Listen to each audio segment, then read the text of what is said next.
Hey everybody, welcome back. We're going to be playing some Gwen Kalista today. I saw several people doing pretty well with this on the leaderboard, and it looked like a pretty fun deck, and I figured we'd give it a go. I really enjoy Gwen as a champion, but I haven't found too many Gwen decks that I've enjoyed since Gwen Katarina got nerfed a while ago. And so I wanted to give this one a try when I saw it was doing well. I think I ran into it on the ladder before I'd really heard about it, and so I wasn't quite sure what the deck list looked like. But apparently had some staying power. And Kalista's update a few patches ago now from a 4-3 to a 3-4 does seem pretty impactful. The extra health, I think, is more valuable than the extra point of damage. She already has Fearsome, so she's going to be able to push some damage anyway. And the extra protection really lets her stay around for a while to level up more often. Elsewhere, it's kind of an interesting combination of the Demacia and Hallowed packages. I thought Mage Seeker Jr. was another interesting card. Off stream this morning, I played more of that Poppy Galio deck I played yesterday to rank up. And it seems like a pretty useful card. I think it's better than... I don't even know what the other card was. Stony Suppressor. Because Stony Suppressor, it increases everything, but it only increases it by 1. Whereas like Mage Seeker Jr. makes it something like, you know, a 1-mana Quietus costs 3 mana instead. Like, that's pretty oppressive. Or, a 0-mana... card that the opponent might create from like the Akshan landmark.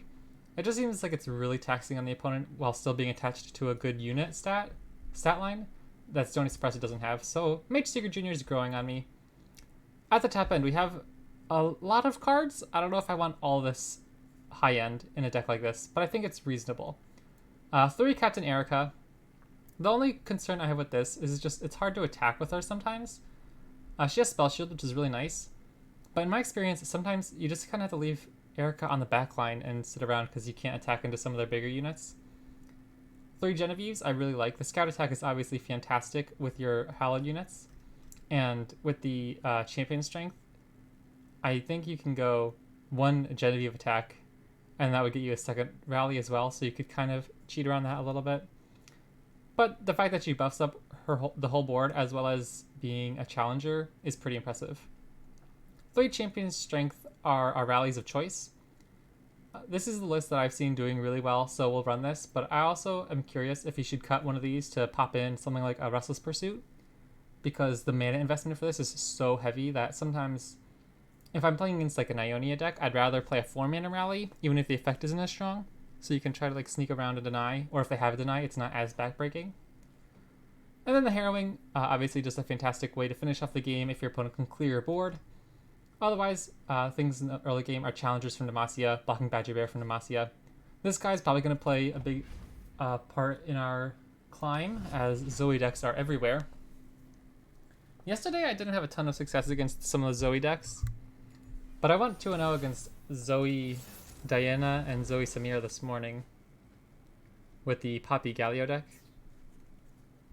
So if this has a similar style, maybe it can work out alright. I don't know what this is. I feel like I ran across an Ionia Shurima deck, but I'm not sure if it is this, but it might be the Valley of Imitation Champless deck with like Beguiling Cobra. I'll probably just go Broadwing here to get him set up for the challenger, rather than playing Redeem Prodigy and just swinging into the 2-1. That doesn't seem all that impressive.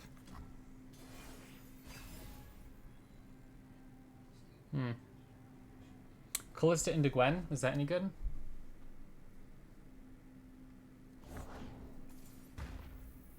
I feel like I probably want to go Kalista here. The Valley of Imitation, I don't think we can do... Okay, is this also the Ruin Runner deck? Or is this just the Beguiling Cobra? Beguiling Cobra's... Is Beguiling Cobra Shurima or Bandle City? I'm not actually sure. If we drew a second 2-drop, maybe I'd go Redeem Prodigy. But I think at this point, we just go with the Challenger. Or Gwen, excuse me, and try to hope our Challenger can kill something important here. I'm going to take this attack. I don't know what they'd have important that we need to threaten for 3 damage. Wow, I think the 8 damage is a pretty big swing to pass up. And also, later in the stream, I want to play some actual Gwen Katarina. It doesn't have as good of a win rate, but it has a positive win rate, and that's all I really need. I think it has like a 52% win rate right now. I don't remember even too many of the other decks that were around at the time, but I loved playing Gwen Katarina when that was like the top meta deck.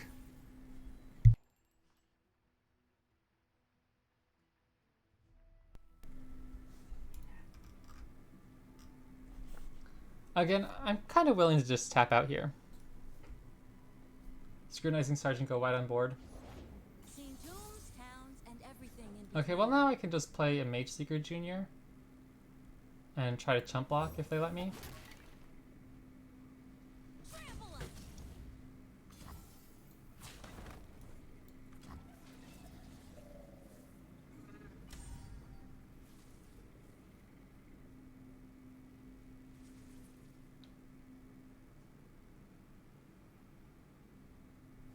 I imagine they're running pump spells.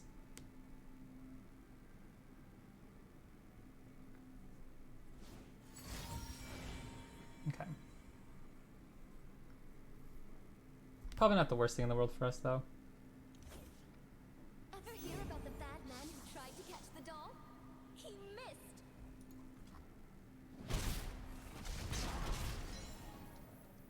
We still have a fairly impressive attack. I don't think we can win if we open attack right. If we go 3, 4, 5, 6, 7, 8, 9, 10, 11, 12. So not lethal. I'm probably just going to get our Sergeant on board and hope that finds something. It's a lot of damage. Like, they're going to be taking a lot of damage. I just hope this isn't... Okay, that seems kind of useless. Like, it's nice for chump blocking.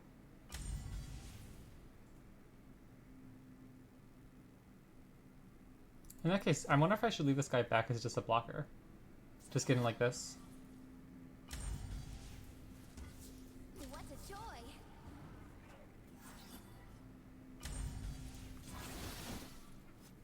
And they're forced to block with at least one thing. We have a Thread the Needle. We could use that. Wait, hold on a second. It doesn't even tell you which one's the imitation landmark. I think that's kind of silly. I figured there would be a little subtext, so I didn't even keep track of which one I pulled with the Broadwing. Oopsies.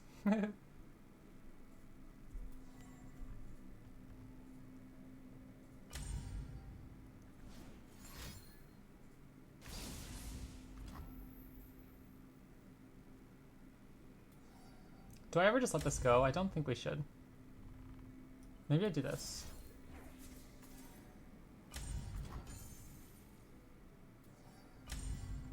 Because if that is the landmark, I don't want them to get the Rune Runner. Ooh, okay. So now we might be in trouble.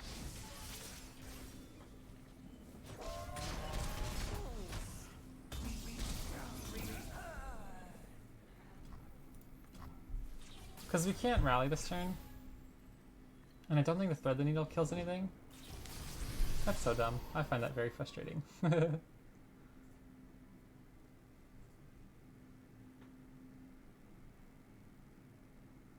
on a second. What is this? This is 6. So 24. 32 power. Or no, just 28 power. Wait, what? Hold on a second. Yeah, 28 power for 7 mana.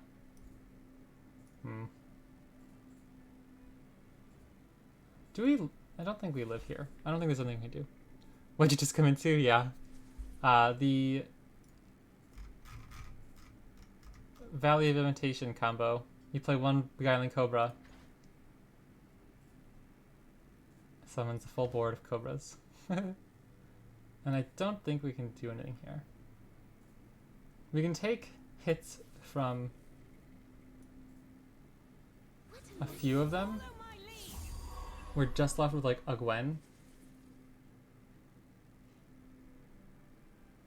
And we can let one sneak through, I suppose. But these guys are permanent, like they're not even ephemeral, right? They're like permanent now. Only one of them will swap back to the landmark, I think. Oh, interesting. Okay, well I don't care about that then.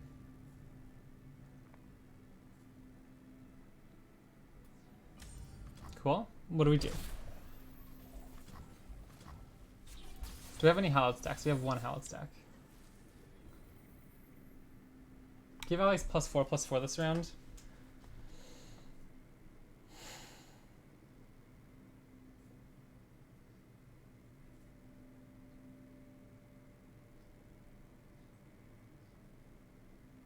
More like value of intimidation? Yeah.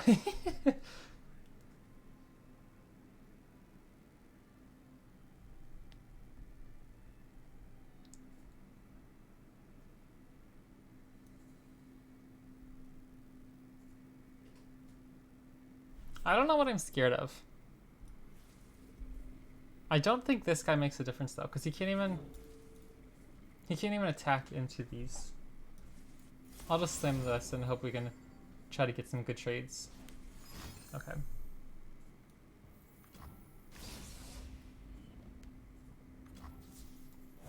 There she is, our guest of honor. I've never been the guest of honor anywhere before.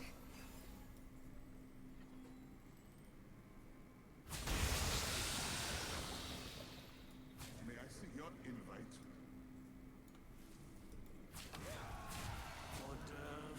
I don't think I want to let one go through in case they have any pump spell. But what am I even trying to find at this point?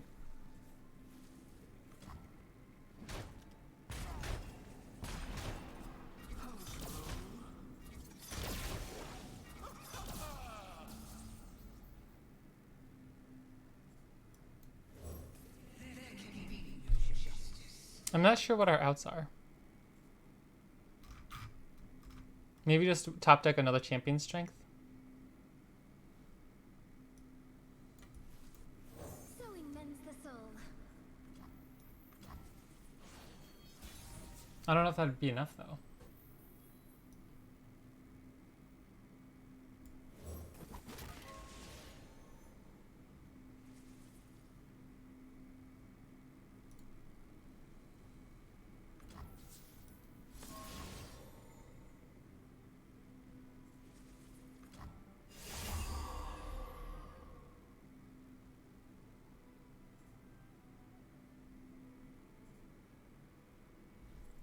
We haven't even killed a single cobra. I don't like that. I don't think that's a fun interaction. I'll swing in with one. Get Genevieve pretty chunky. And then what? If we attack...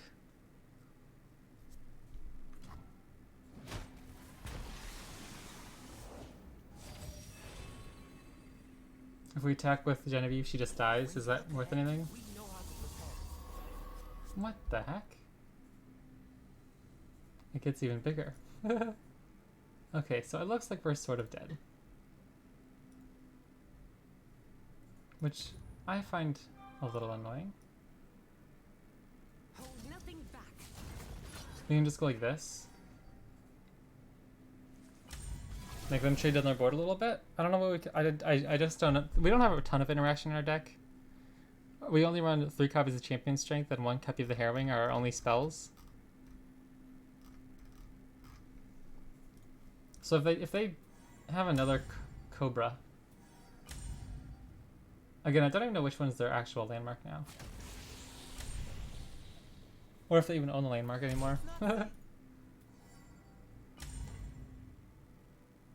Maybe you could squeeze in a copy of Atrocity so you could win from situations like this.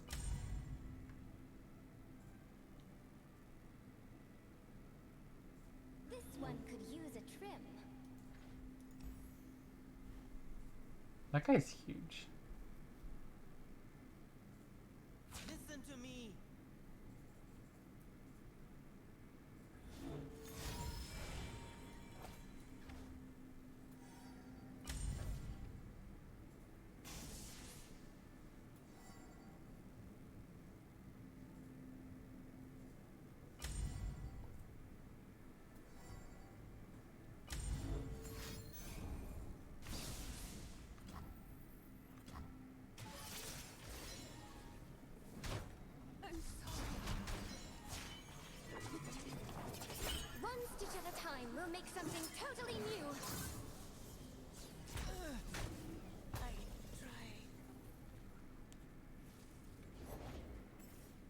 Oh my goodness.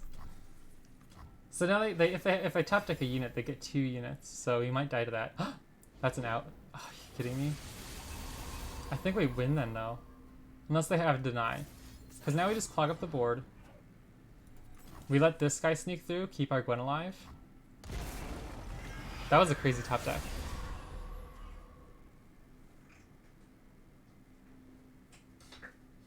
And our Kalista will level.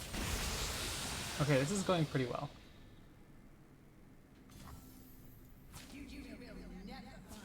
Oh wait, no, Kalista only levels...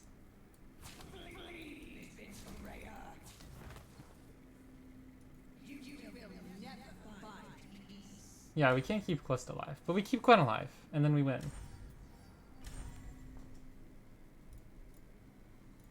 Wait, will she have enough power?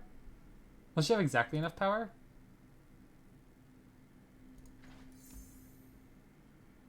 Because she'll go to 8, right? Okay. I think that's okay. I think we get there unless they have a deny. Or another quicksand or something, right?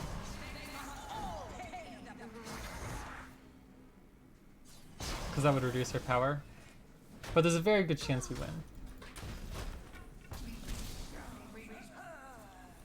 Maybe not a good chance, but like a 50-50. Okay, that doesn't do anything. Time to take our attack and hope it goes through. Oh, let's go. Crazy game. I almost conceded that like 3 turns ago. Jeepers. Just a stitch in time. Wild.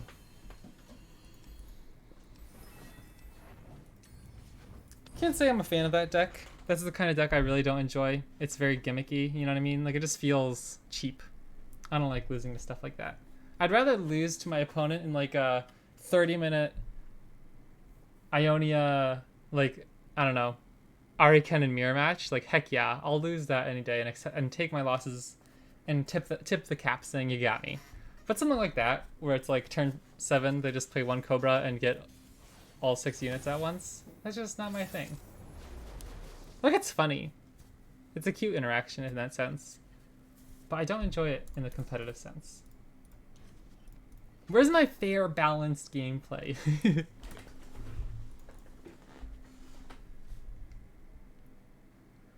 Okay, I like this hand. Against Noxus PNZ, probably gonna go Boisterous Host rather than Fleet Feather Tracker. Because he probably just gets pinged off by the first removal spell available. They don't want to kill this guy. So we might be able to keep him out a little bit longer to push some damage or act as a blocker. And we can still set up Fleet Feather Tracker. Like here on turn 2, we can go Redeem Prodigy. Turn 3, if we want, we can go Fleet Feather Tracker plus Boisterous Host. Oh. It's an aggro deck. I guess that makes sense with Noxus. But it's just not what I expected.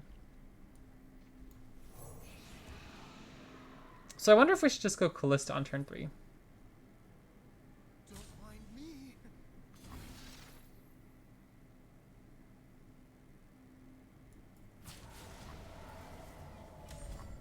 If we drop Kalista on turn 3, she's a better blocker and attacker in that sense. But it makes it awkward for them to want to kill these.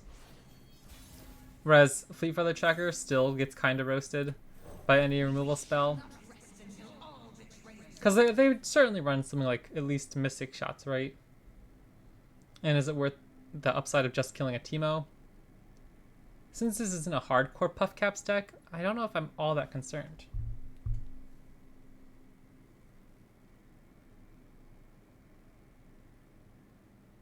But our Kalista's going to level pretty quickly here. Oh, shoot.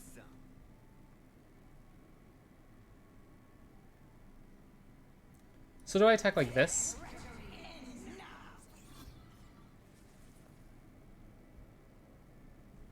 Or do I still just get in with this guy too? Because if they block like this, I don't think it matters for us. I think we can block this with Kalista or Gwen anyways next turn. If they don't chump block our Kalista here, I think this is fine. Because if they don't block Kalista, she levels. If they block like here or whatever, Okay. I think we're okay with this.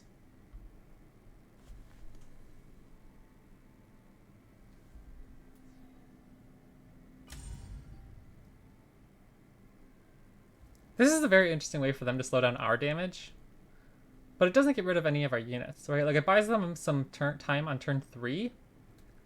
But we still have Gwen coming. We still have Captain Erica. And we can, like, block these two guys pretty easily. It obviously depends what they have in hand. But Gwen seems like she's going to do some work, too.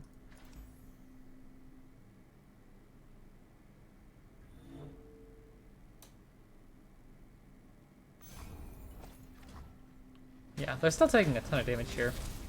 I think if we can stick a Gwen, we should be looking alright. I just right-clicked the end round button. I don't know why.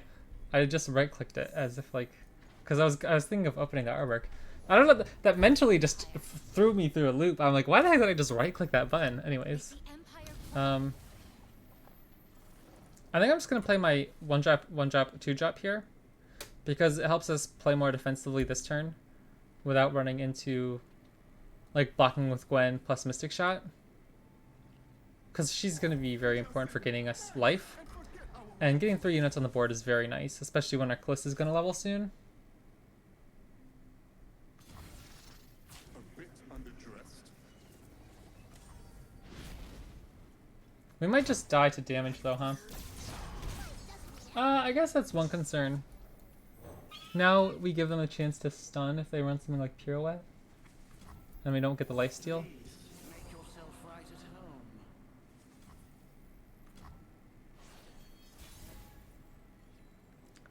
Like a Arachnoid Sentry. My goodness, what is all this? The Midnight Rebel. And so we begin. But I thought they'd be a little bit more aggressive last turn. But maybe they don't want to give Kalista the level up, so they're not going to attack all that much.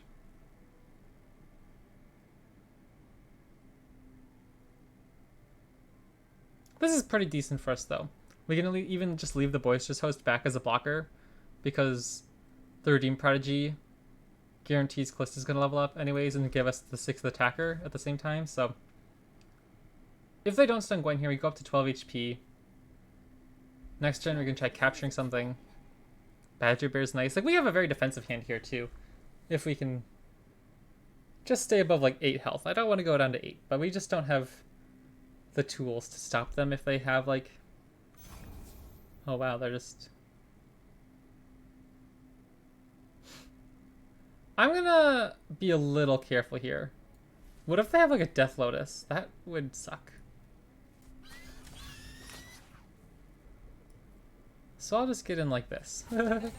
Is that too cautious?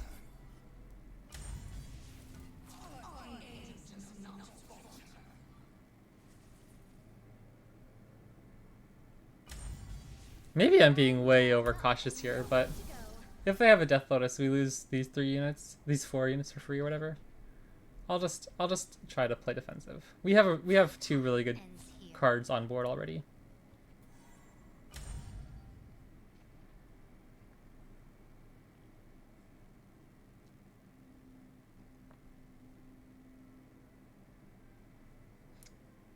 Also, I don't know why I pulled with the Fleet Feather Tracker. That was kind of just a mental error. I should have, you know, given it to the Redeemed Prodigy or something, or Kalista. But, anyways, that shouldn't be too much of a deal. It might make a difference.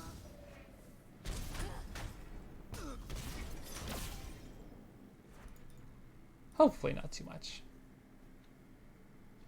If they develop next turn, I'm probably going to be pretty happy to just play Captain Erica on anything.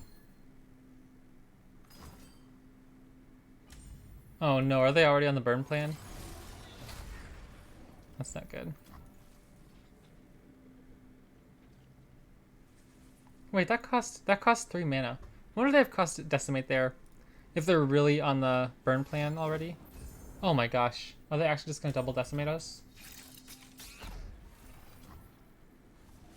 There's no way, right? They'd have to give us next turn as well. They could just go Decimate plus another Get Excited. That'd be so frustrating. 12 HP is never safe. Man, they're playing a lot of burn, aren't they? They discarded a blowback to do that.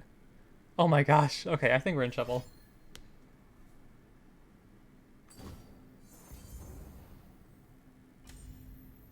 Hmm. 4 damage? How do they deal 4 damage? With 2 cards. Did it have to be Mystic Shot, Mystic Shot? Oh no. No, no, no, no, no.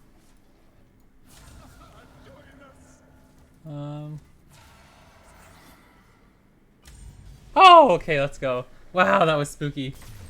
That extra puff cap put us down to 3 health. Oh my gosh. Every moment of this has been a joy. Interesting.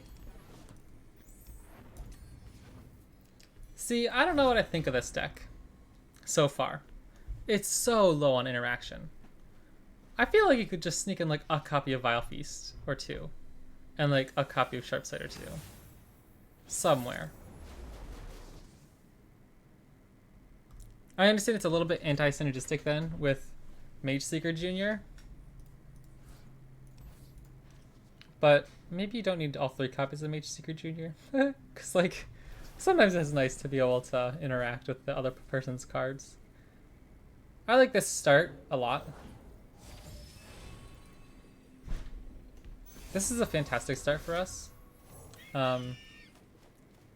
If they attack, I'm okay to take the trade.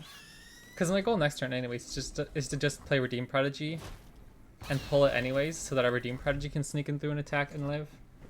And now they have an empty board. If they don't have a turn 2 unit, we get a free trigger.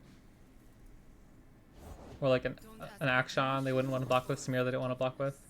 This is a little frustrating, knowing they can probably just take the damage and kill him for free next turn.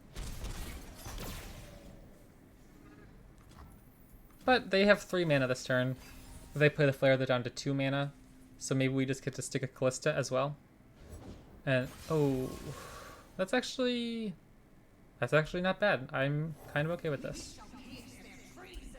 It's going to be bad if they get too many buffs. But we just don't have any interaction for this. So at this point, it's kind of just hope we draw good cards and they don't. Like if they have like a bonus here of what, +2? Maybe we're in trouble. Just tough. So we can still attack with the Hollow trigger, but we might lose Kalista if we do that.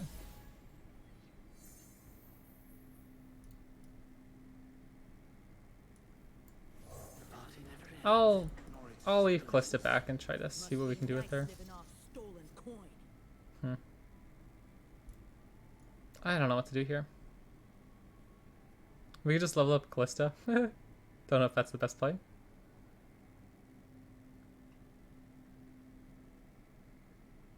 I'm just gonna pass. No, it doesn't do anything though. I'm just gonna attack with Kalista.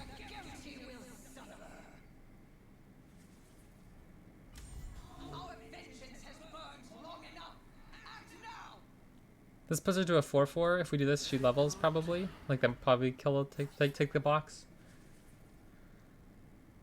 And just hope we get to like play a Captain Erica or a Genevieve at some point this game. Is this your best?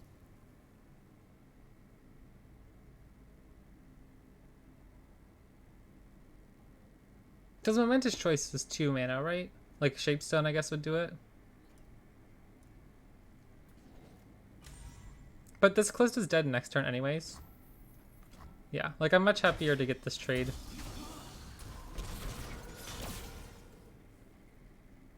That's pretty big, I think. I took a gamble. That could go wrong if they did have like a Shapestone, so maybe... But I don't feel like sitting back does anything, right? Next turn they just get a better attack than us. Samira challenge. They probably have like something else to do on turn 5 that makes it difficult for us to really get much done.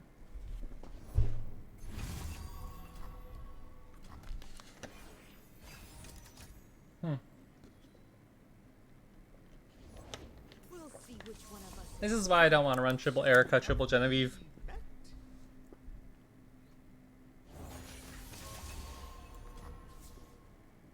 Villains beware.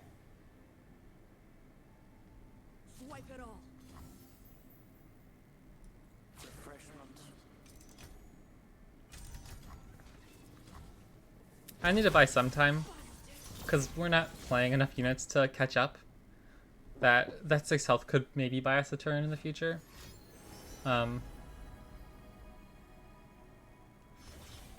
don't even know what to do though.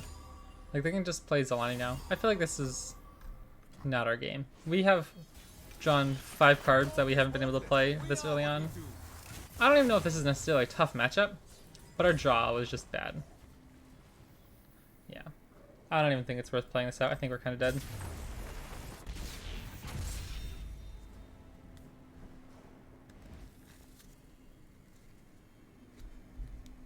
Because if we play Genevieve and she just dies to Akshan and they have a huge Zalani on board, plus they're still getting all the buffs, the landmark value. Again, maybe after coming back in that earlier game, I could have played it out just to see what would happen. But I don't know. I kind of wanted to squeeze in. Hold on a second. I don't like this. Let's do this. I'm going to mess with this. Maybe it's stupid. I'm going to cut a Mage Seeker Jr. and an Erica. Put into ship site.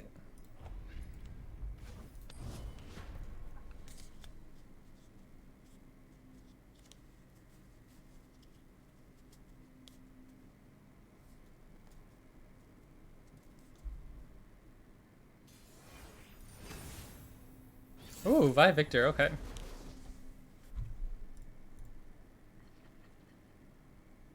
Is this curve any good? That seems reasonable. Badger Bear is just a chunky unit. Gwen and Kalista are both pretty good against PNZ, since they both have 4 health.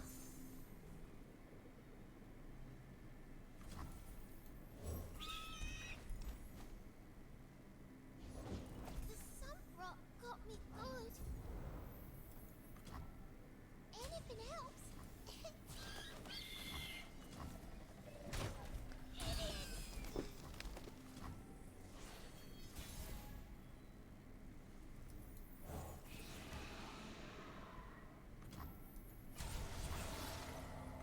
That's the reason I take those trades on turn 1.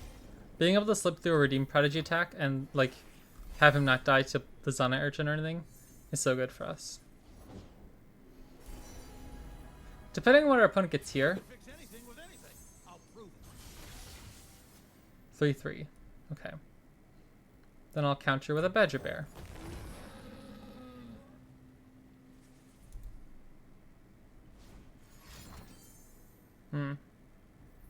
That's pretty good.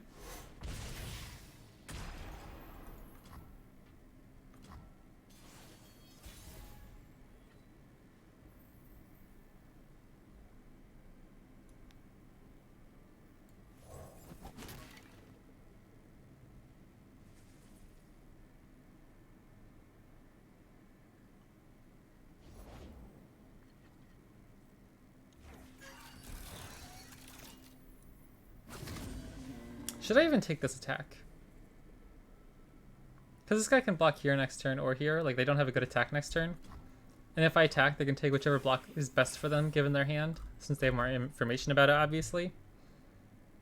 Yeah, like, this is fine. Broadwing into Badger Bear. Into Erica next turn on Viktor is pretty decent.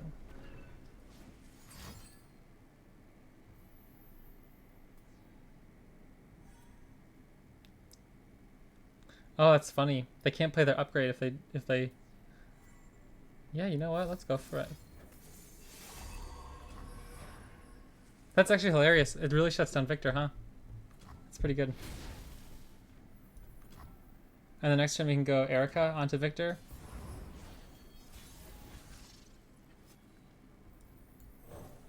If we are to survive, we must fight.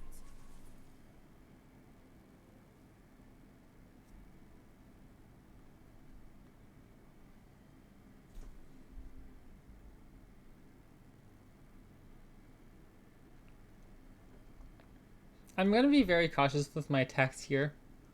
I want to set up for a champion strength, so I don't want to lose too many of my units.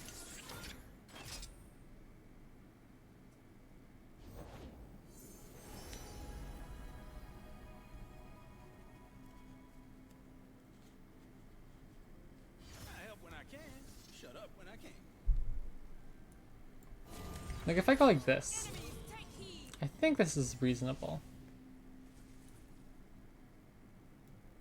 But it lets them replant this. Do I want that? Maybe I should just do this. But I guess what I mean. I don't want to attack with Erica. Because then they only need a pink spell plus 1 damage, right? I'll just take this attack. Oops, I forgot that's how that worked. Ugh, I totally forgot we even had held stacks. Obviously, I should have attacked with the Badger Bear then. But if they're chump blocking anyways, that's not the biggest deal in the world.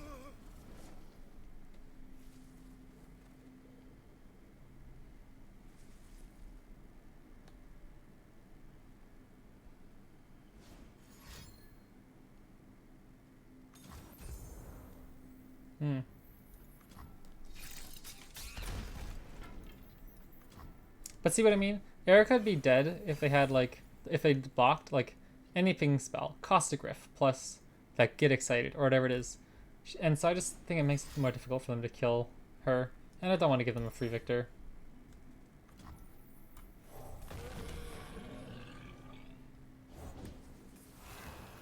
Interesting.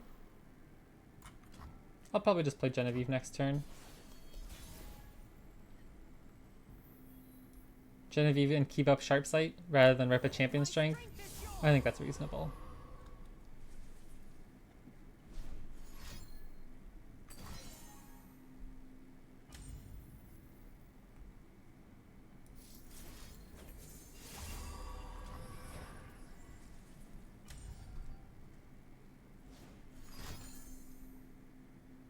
I think that's a fair trade.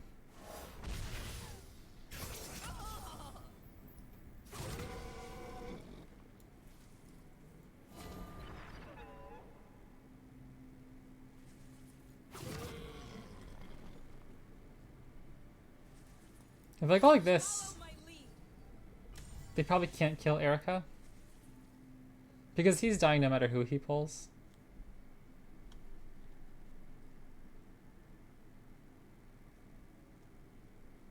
It's still going to be difficult to kill Erica. I'll go like this, because... yeah, I think we get to sneak through that attack.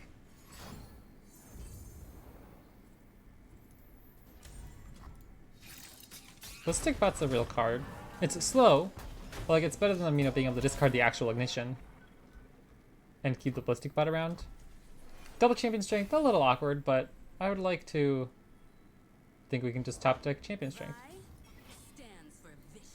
That's actually kind of good. There's a chance they can kill Erica here.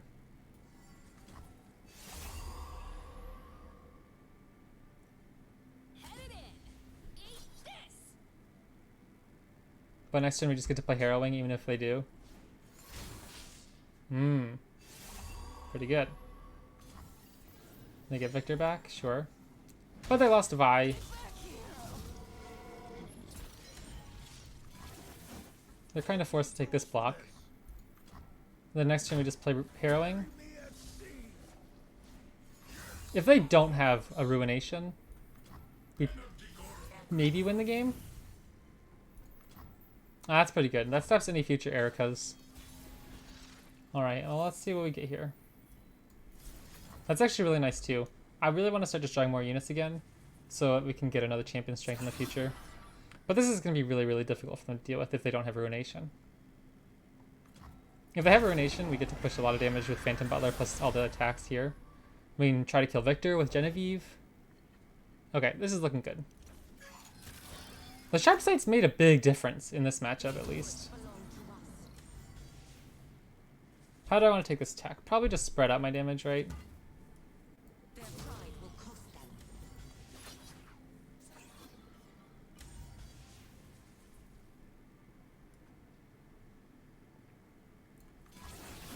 And it makes their cheap spells on stack cost a lot more if they had any interaction.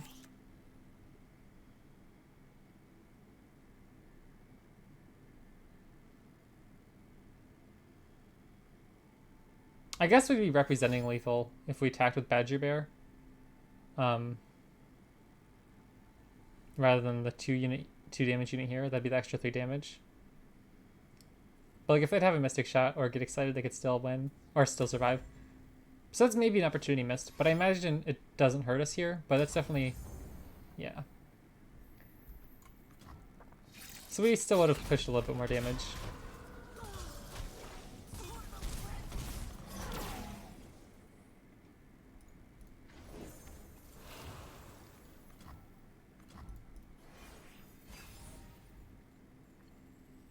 Nice.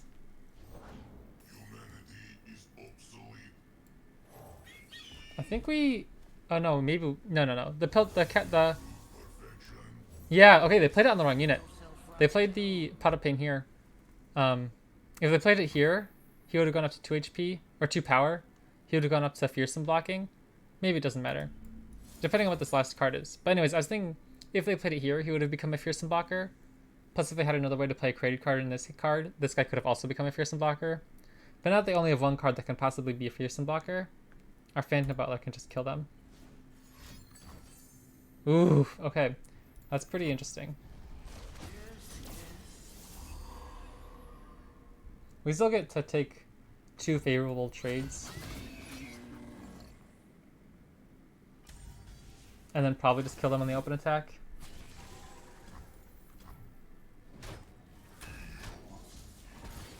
They have to have a cheap unit here, like another Ballistic Bot. Even so, this guy'd have Challenger, and they'd have to draw 4 mana, 4 damage removal.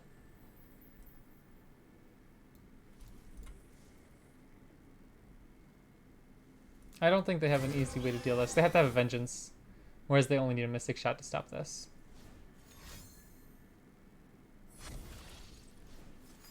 Oh! If they went Transmogulator, that would have guaranteed saving them, at least for this action, right? Alright, GG.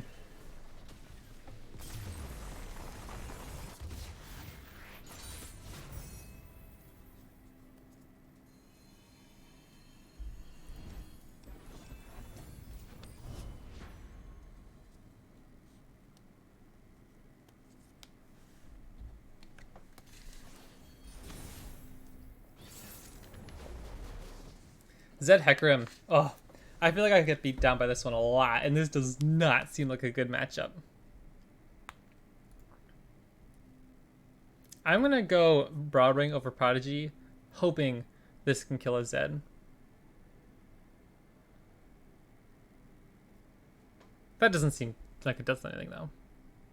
Because they're not playing Zed on turn 2, right? Like if we play Broadwing on turn 2 and play Mage Seeker Jr. on turn 3, they're not gonna play their Zed until we attack. But I think it's better to at least threaten them then. That seems kind of useless in this matchup too.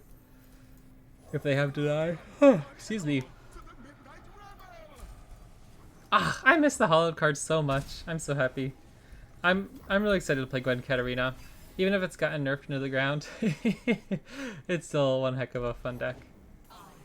Yeah, okay. Broadwing looks like it's paying off here. Soul Shepherd's obviously a very hard card for us to deal with. Otherwise, I'm going to play Kalista here.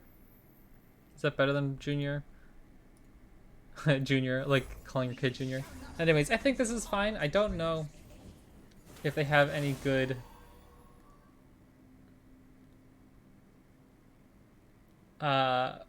interactions. Like, I don't think they run something like Soul Harvest. No Howled triggers this time, so I'm not messing up again. But I want to start working on Kalista's level up. We can play Mage Seeker Jr. next turn if we need to.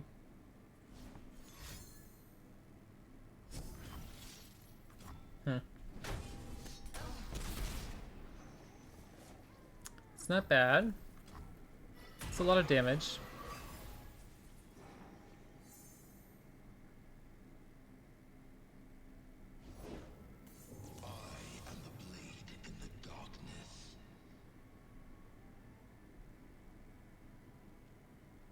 Yeah, this is brutal. We're taking a ton of damage here.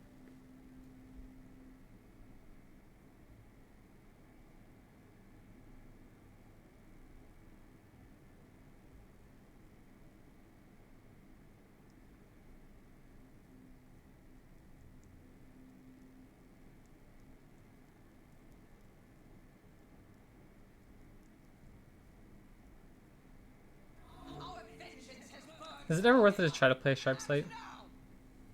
Because Twin Disciplines does 3 power in this format, doesn't it? So maybe it's not. My goodness, what is all this? The midnight revel, and so we begin. May I see your invite?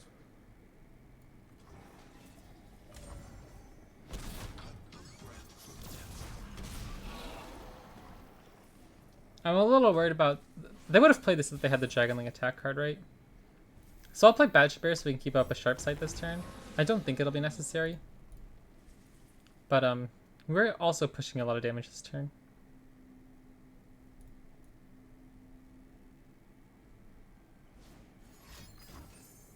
It's a little bit what I was worried about. So we can decide to just level Kalista though. We could level Kalista, that doesn't seem amazing. But we're just taking so much damage, right?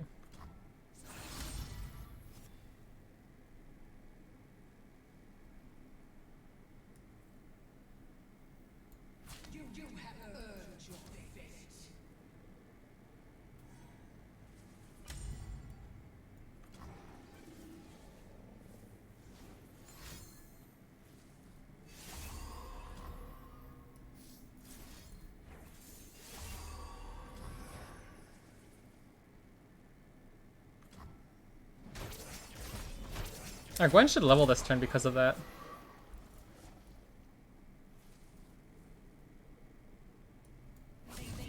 I'll keep this guy alive as a chump blocker because he doesn't even kill Zed. So I'm not going to throw him away. Because I don't think they want to block anyways. And if they block, we kill Zed.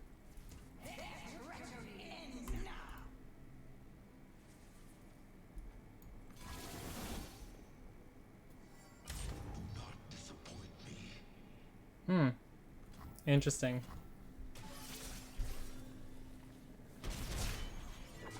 We might just be dead if they have a Hecarim though.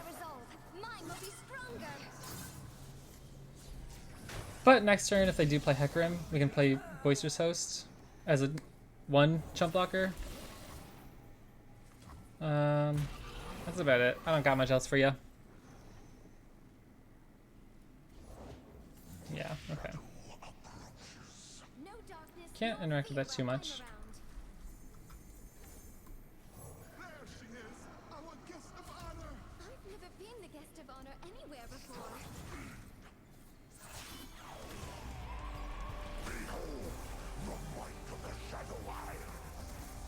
I don't know if I've ever seen that Hecarim level up.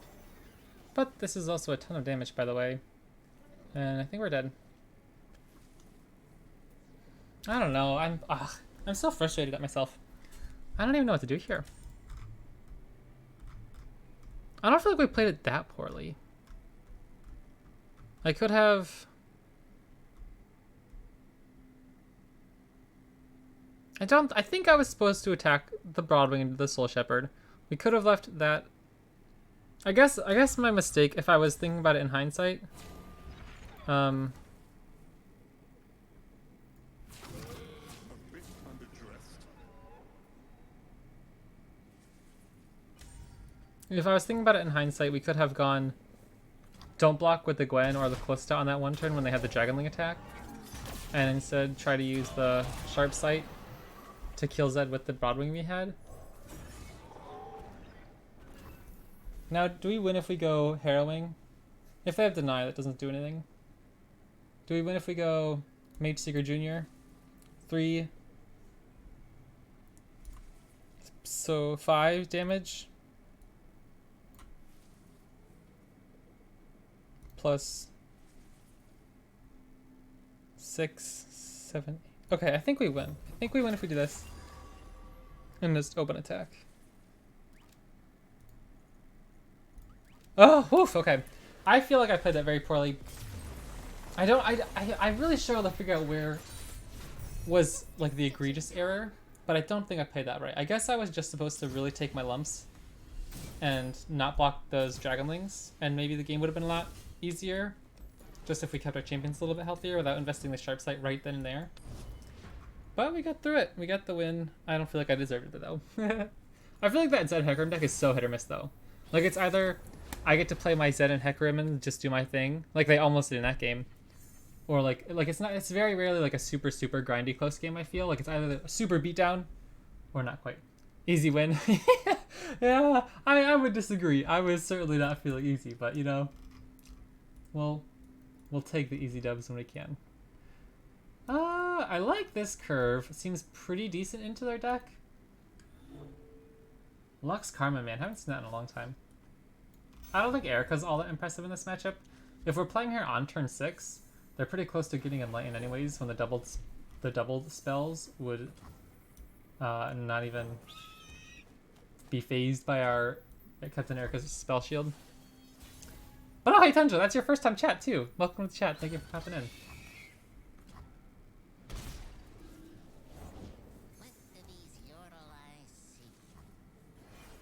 What is the cost of the most expensive unit? What's their most expensive unit in this scenario?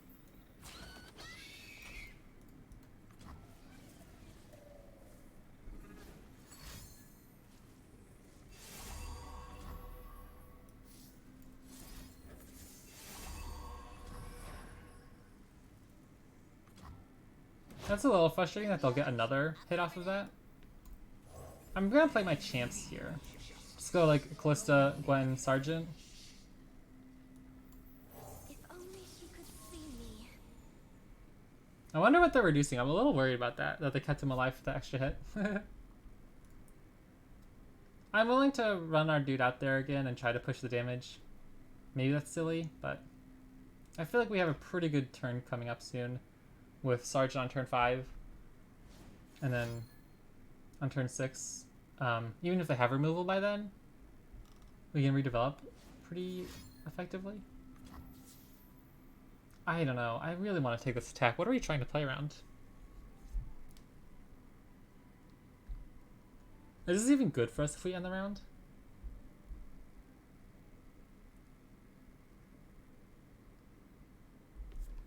They're burning so much mana. It makes me kind of worried. I'm not sure.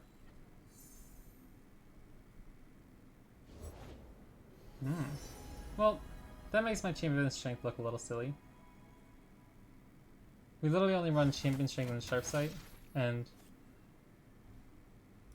one copy of something else, was it? Or was it 1 Harrowing, 3 Champion Strength, 2 Sharp Sight? So, pretty much any spell we play, they know what we have. I want to just get my Sergeant down on board here. Oh, wait. Is this any good?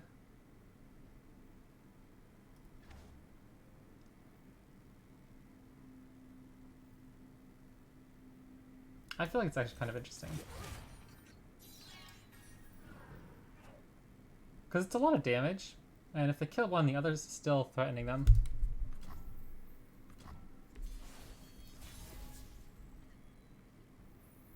I'll open attack so we can try to play Erica this turn, post-combat.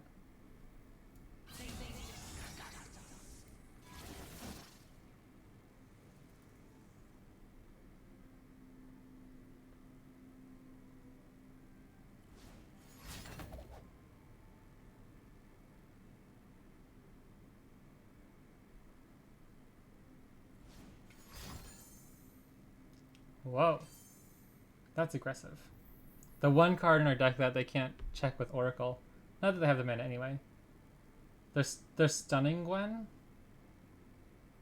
Consider striking this Kalista.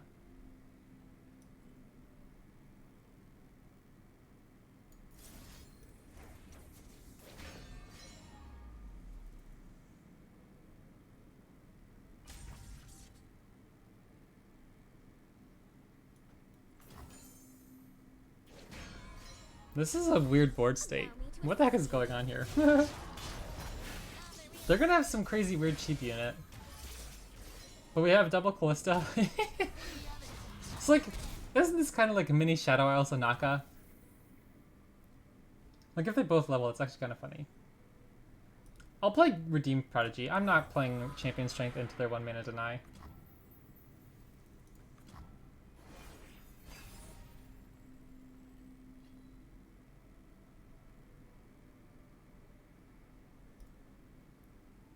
Like, if they're playing a Lux thinking she's safe from,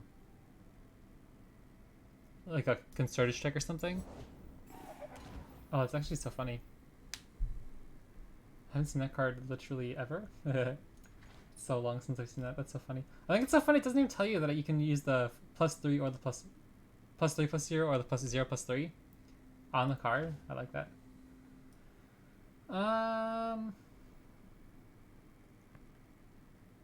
What am I spooked about? Maybe I don't even play Erica yet. I'll just play my Badger Bear.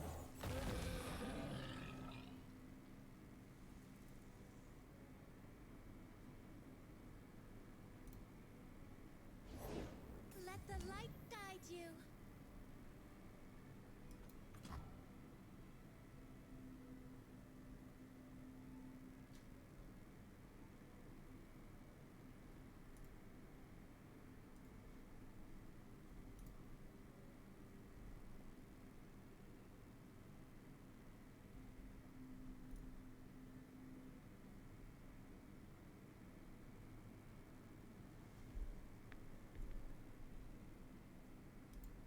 This one could use a trim. Okay. I don't even know if our attack's really all that great. We don't have any Halo triggers.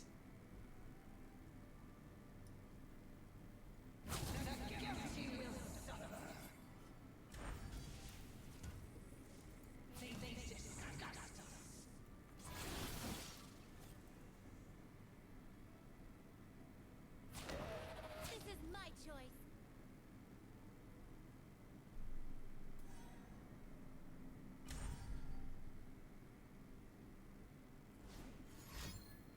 You cannot win.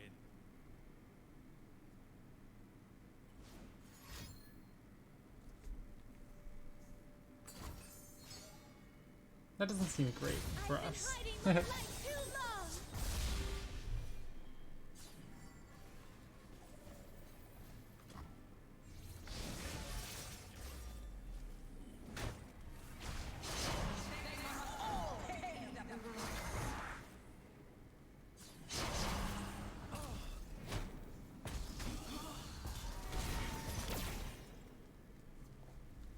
If they play this though, okay. A beacon through the dark.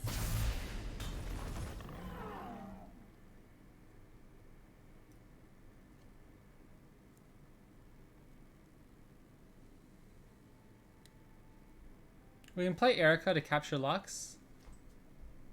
I think that's better than trying to capture Karma.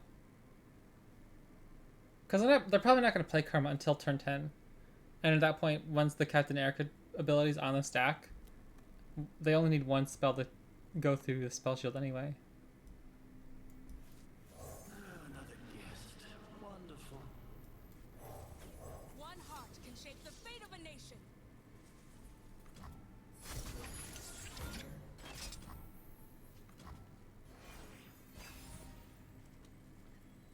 We can go Gwen plus Champion Strength, but I think Champion Strength's gonna just get hit by the deny anyway. We can at least force it out so that when we draw a future card, like a Harrowing or our second Champion Strength, if it, you know what I mean? Like if they have named Champion Strength. Where do I start? At the beginning, madam. We'll bring peace to Ionia. Yeah, that's a little shifty, isn't it? Is it better to just rip it and hope they don't have it? Or just go wide and open attack when they're transcendent, enlightened?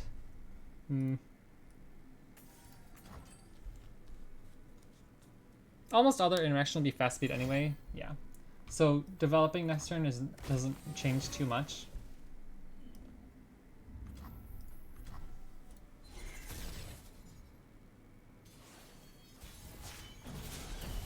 My spirit is an unquenchable fire.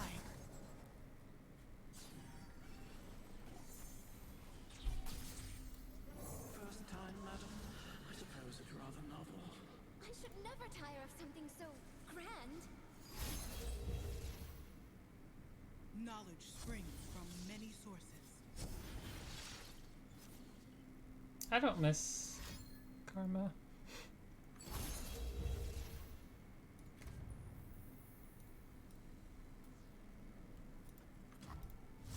I'll withhold my concession. I'll make them work for it. But they're gonna get another 10 mana.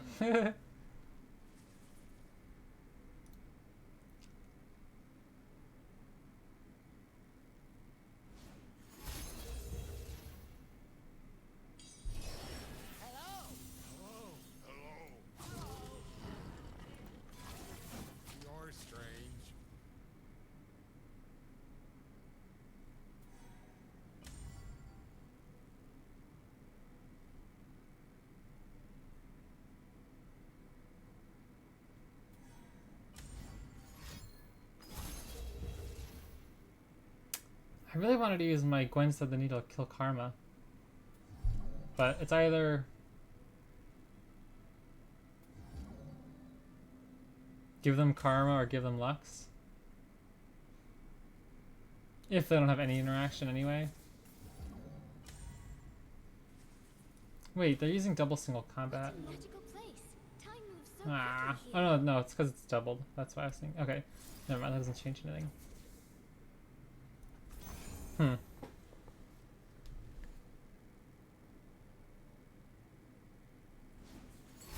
Okay.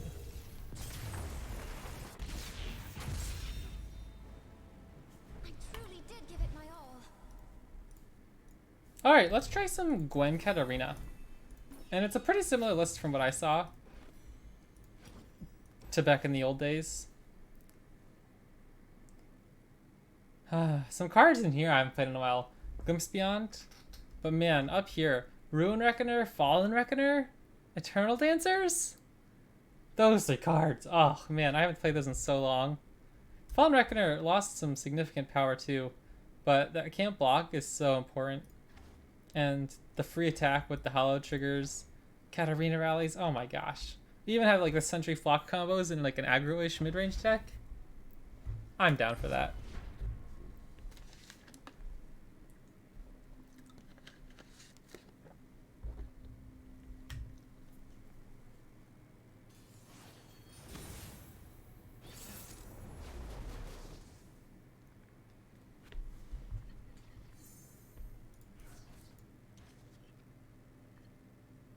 Oh. I think I'll go rear guard. Just guarantee the damage. Next turn we can go rear guard Boisterous Host anyway. Whereas if we go Boisterous Host on turn 1, if they do have a Quietus, which I don't think they run, we don't get any damage through. I don't think it's too much of a difference either way. Like, there's no real upside to playing Boisterous Host versus the other. This looks a little awkward. Man, Cosmic Youngling's been giving me headaches this season. Like, I have a really hard time attacking through this dude, which I guess is the point.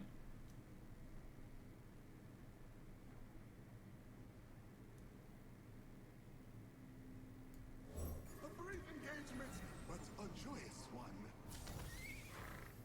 You're wearing that. I'm doing this so they can't block. They can't block with him next turn.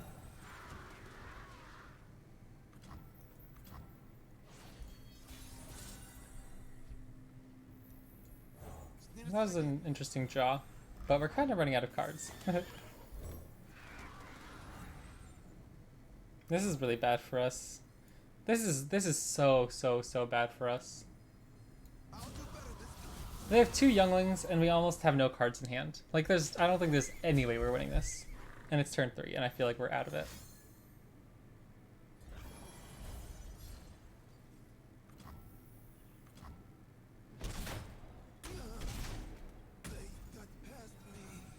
Because they get to delay the game for so long.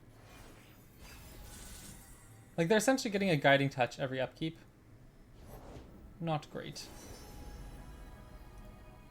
Like, maybe our top end is just good enough, but I'm not feeling confident with where we are.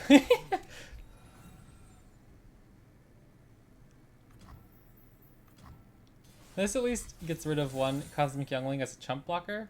Ooh, that's actually really good too.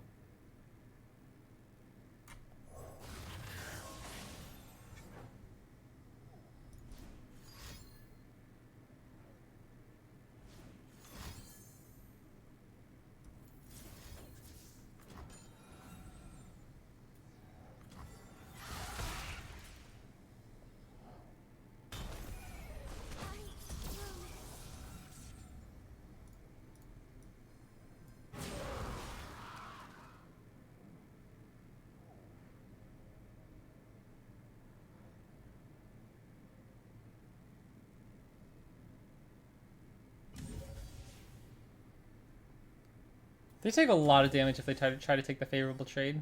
Does that matter? Or if we go like... I don't think this is good. I think this is better.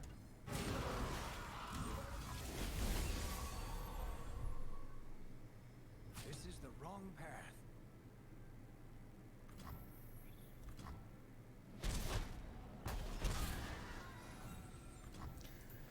Alright, what can we draw off the top? We run 2 Harrowings, 2 Glimps.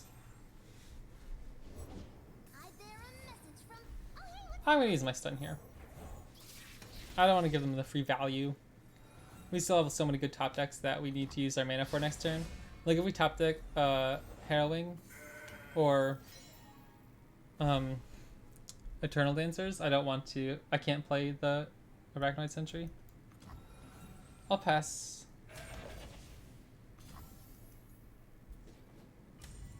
I'm not gonna walk into a Cal Cascade.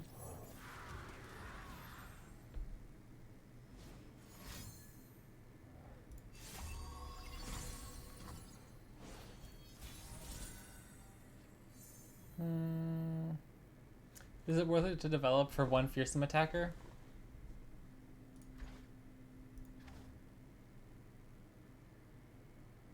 Maybe. Maybe we just have to push the limits here. We're out of options. They're obviously a much better late game deck than us. Are you kidding me? Okay. He can still attack and go around this guy. We can go like this.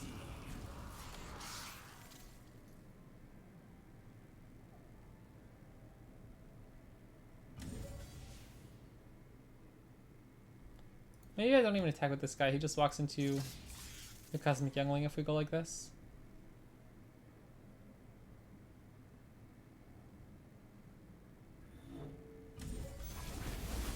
Again, maybe I just have to be aggressive and try to push as much damage as possible, even if they take 1 trade. Protector, shield me.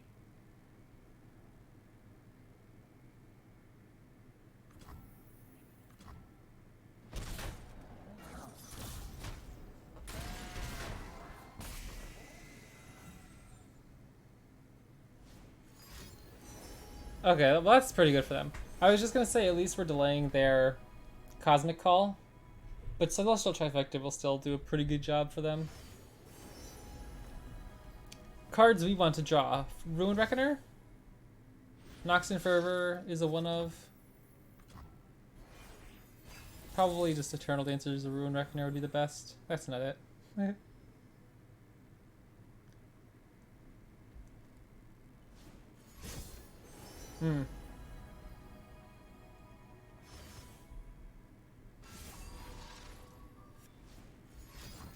Shoot. That's really obnoxious. That was our 1 card.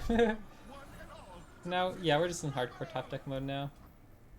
Again, we still have Noxian Fervor. And so if we open attack, even if we get 1 hit through.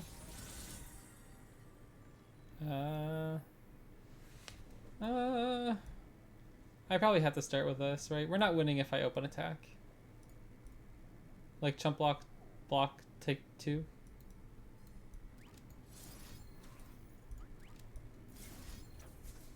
We still can top deck a Harrowing off of this since we have 10 mana.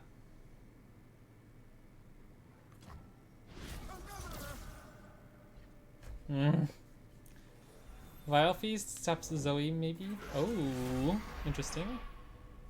So what can we do about that? We can Glimpse Beyond again.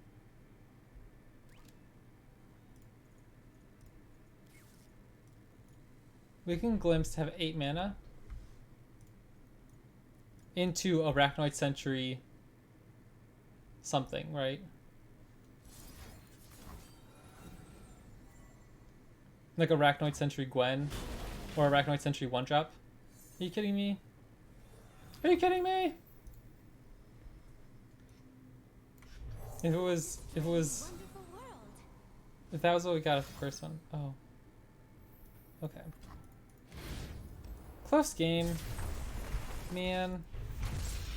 I'm a little frustrated losing to Cosmic Youngling. It's such a good card.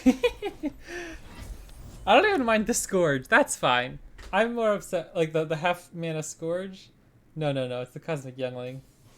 No, Cosmic Youngling is a good card. I think Targon needs it for like actually being playable against aggro decks. But when you're on the other end, you know. Vladimir Soraka. How do you find Katarina? Katarina would have been really nice last matchup too.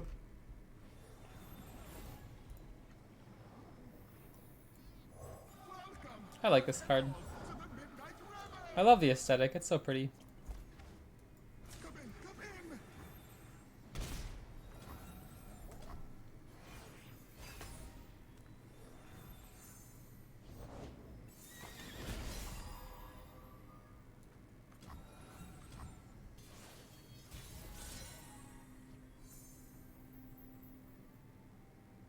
Does Gwen or does Katarina accomplish anything?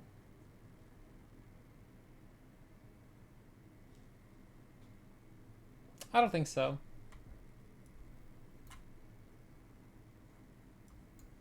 Please, make yourself right at home. Allow me.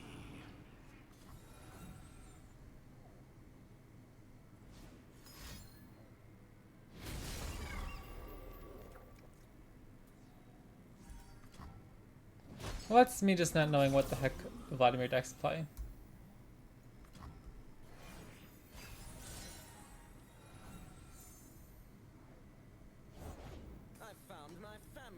My goodness, what is all this? The Midnight Rebel. And so we begin. Redeem Prodigy or Phantom Butler? Probably Phantom Butler. First time, madam. I like getting extra hallowed triggers, but the fearsome is actually kind of irrelevant at this point. So grand. What the actual heck am I doing? You can't even attack into that thing. Never play fair. If they have another transfusion, we kind of just get toasted. Maybe I'll just take my Katarina attack.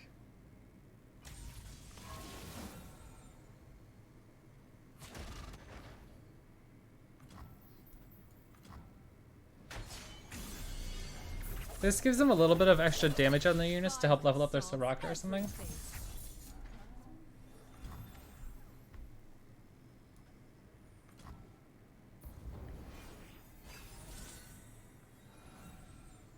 Nice.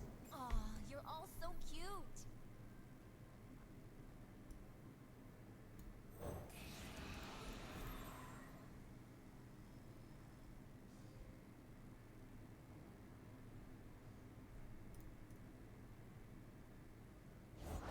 I'd never keep my guests waiting.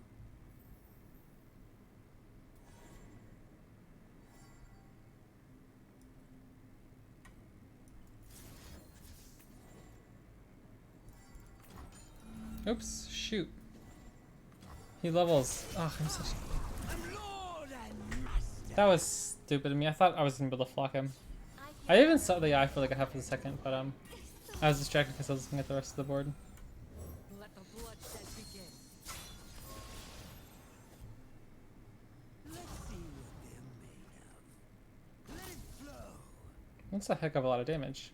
May I see your invite? Take your coat.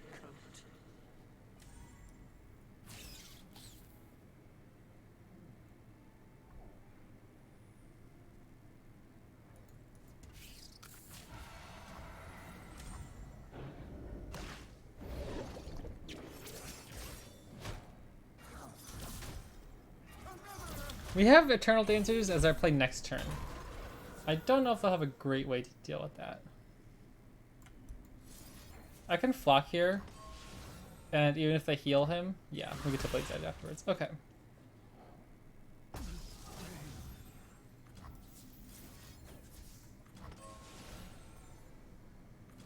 This might hurt. Well played. Thank you. I didn't think it was particularly impressive. Do I take this Katarina attack? It pushes a lot of damage. I think I will. Is the blade. Now we have Eternal Dancers upcoming this turn. And then if this gets through, the following turn we can play Katarina whenever. Because this will resurrect Gwen, I believe. Also, hi Canadian. Now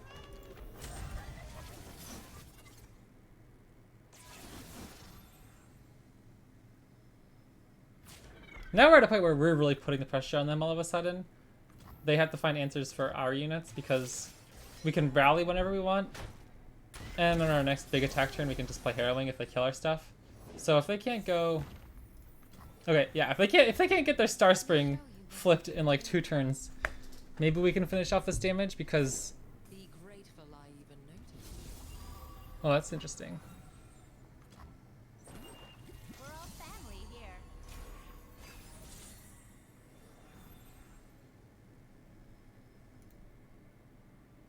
Interesting. If they develop. Round them up. Okay. I think I just skip.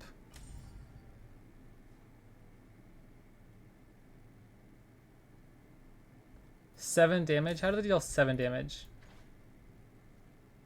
I don't think they can. We can go exactly our 3 units here. Swing it with everything. And the next one still have harrowing. Deadly paths, just another day in Targa. I think that's fine. I'll let him be stunned. He's too much of a health threat to be blocking our important units here. Never play fair. Only fools hesitate.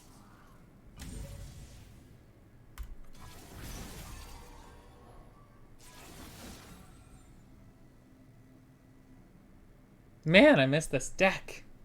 I thought we were in a lot of trouble early on, but I guess we drew pretty well.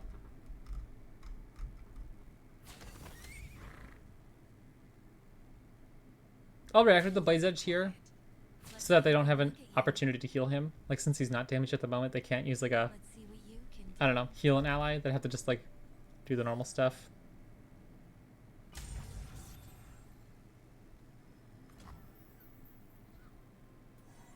I could also just let this go through. I could also just put it on the stack and see what they have to do. I don't know if it matters if this is supposed to wait, but I don't want to give them... Okay, it's just game. Awesome. I don't want to give them any slow speed action to heal. Because they have like Stellacorns, but that's a little bit too expensive. I don't know if they have anything slow speed that could heal. But whether or not it was fast speed or slow speed then, I don't think it mattered too much if I put it on the stack. Because if they react with a combat check, that still doesn't matter. We can just play harrowing next turn.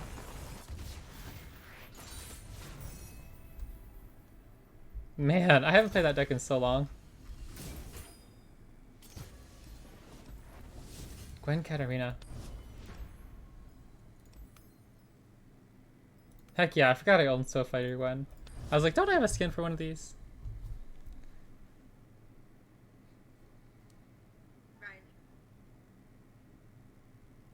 Excuse me, I had to turn on my phone to check a message real quick. And when I opened Instagram, the videos were playing. No worries, it's not an important message. Masters versus Gold 3. Samira, Akshan. The new spice versus the classic. Let's see.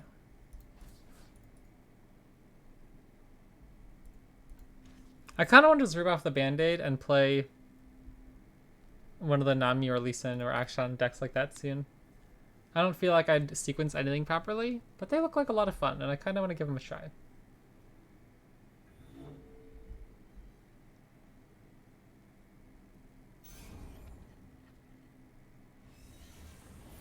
I'll go rear guard, I suppose. I feel like we're supposed to attack here. But if they have a Samira next turn, we at least can just pass and still go 1-drop, 2-drop on turn 3.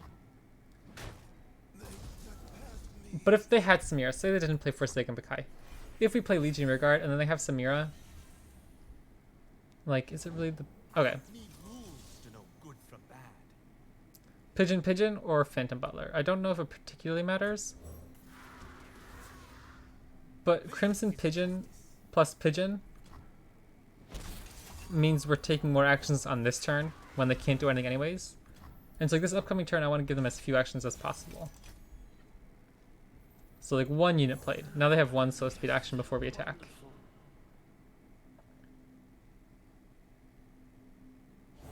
And we have a flock. You like it?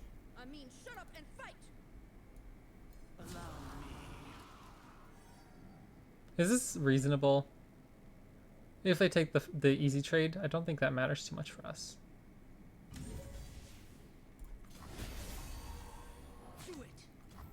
Because we still have Katarina Blade's Edges, plus Fox, plus Vile Feasts. I don't think it's the worst thing in the world to do that.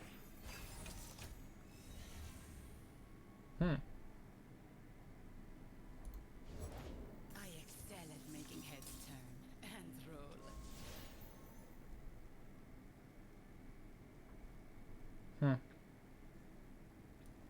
I don't know. I don't know. This seems really gambly. I don't know these Samira action lists too well. Let me check that real quick.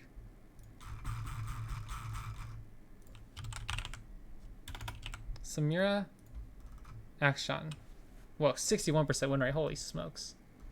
They do run Prowl and Shapestone. I'm not going to play my Gwen. They run 4 1-mana pump spells. I'm not throwing my Gwen into that.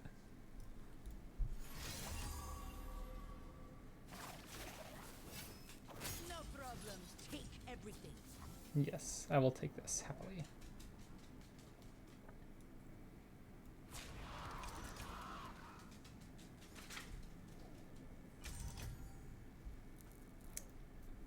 This is just gonna be blocked by this next turn anyways, so do I care? I don't know.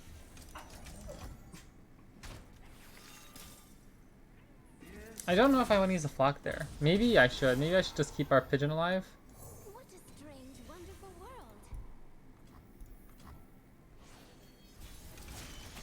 You cannot run from absolution.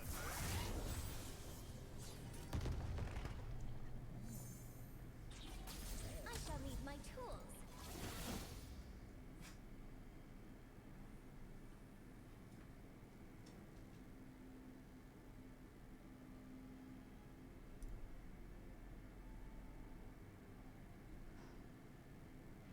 This feels bad. I'm very worried about how this is playing out. Quicksand roast us. Oh, transfusion. Interesting.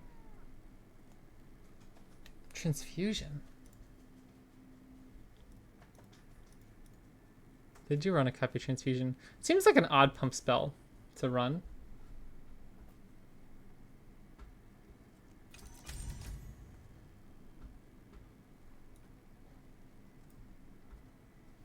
I don't know if Akshan's more of a threat or if Samira is.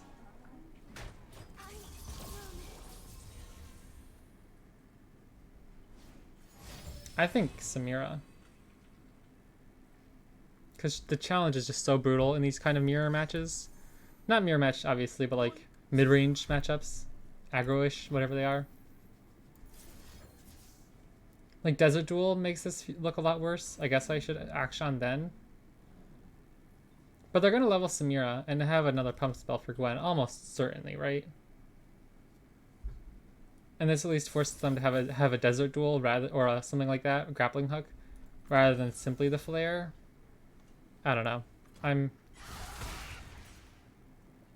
trying to justify reasons to develop. Don't know if it's particularly the best idea. Don't ask for permission or forgiveness.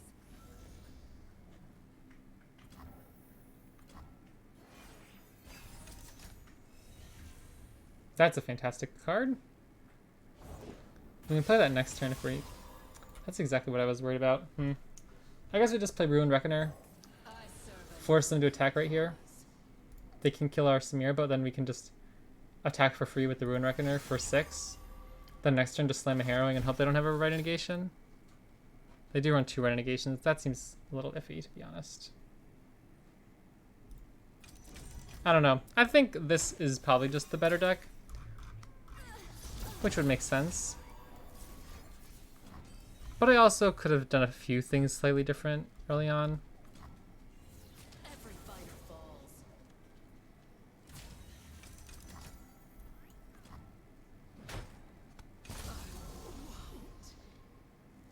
Interesting. I guess we'll cross the bridge when we get there. If our Harrowing resolves, we'll get another free attack if we want to leave one of our dudes back. Oh no, or they're just gonna rally and like kill us. Yeah, this deck seems kind of good.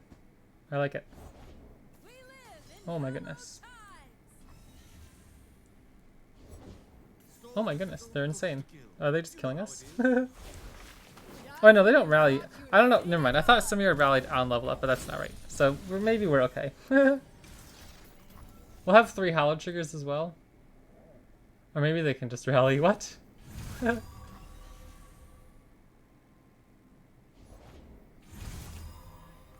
That's absurd. We get 1 action as long as they don't have Rite of Negation. Maybe we get out of this.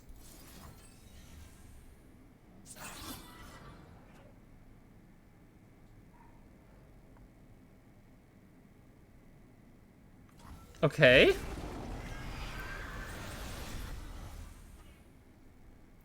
What are the odds they have 4 cards to play here? Then we need 3 of these to be playable in 1 action.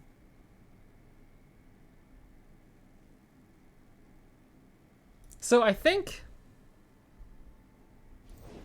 Cool eye back. You like it? I mean, shut up and fight.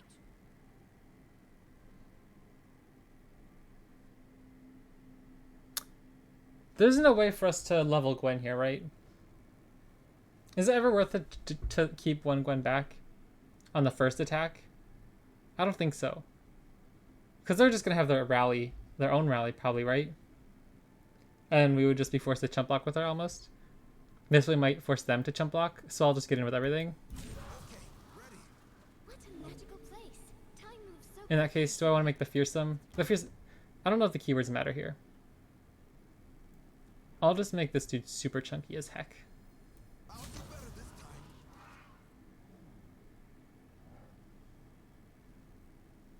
I hope I'm not missing something. We're draining 4, so they're kind of forced to chump block with at least these 2. But then they kind of just kill us on their own with their own champions. I don't think this is lethal. Drown in our cheers. I mean, like, they'd have to maybe have... Because this is a second Samira. But they're not even chump blocking her to death. If they just have Samira on board, can they kill us fast enough? We'll be at 19 health as well. But they also just get like 3 more Warlord Swords with all the equipment. What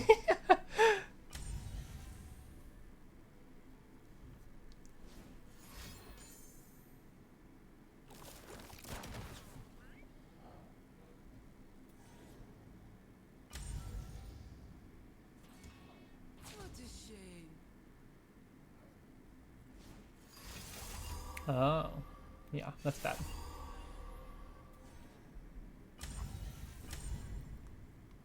They're down to 2, so if we resolve another harrowing attack or draw 1 copy of Noxon Fervor, if we can get our Redeem Prodigy on the ground.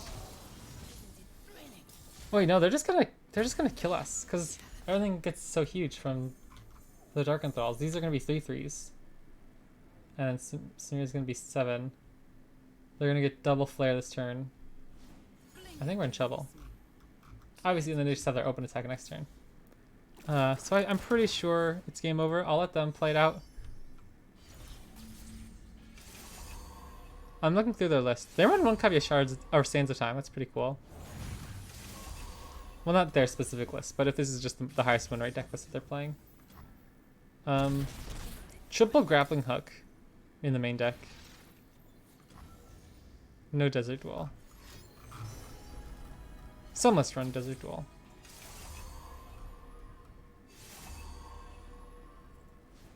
No way they're just rallying her this turn? That's insane.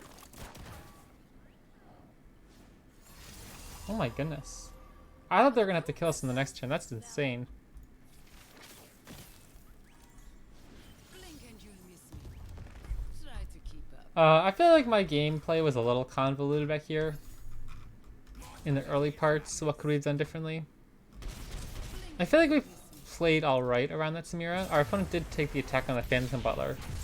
But like that's kind of like it's totally a lose-lose. Like either we lose our champion for free, or the slightly less bad, we just lose our Phantom Butler for free, you know? Like the 1 mana challenge effect on Flare is just so good in these kind of mirrors. But I feel like we can't really delay our game plan. Like we can't just pass and pass and pass until it's like turn 5 or so when we really start developing. Because at that point, they're already going to have their action landmark going even more. I will keep Vile Feast in this matchup for something like a Ceaseless Sentry. It might... Or I guess we have Katarina. So if they have Ceaseless Sentry, who cares?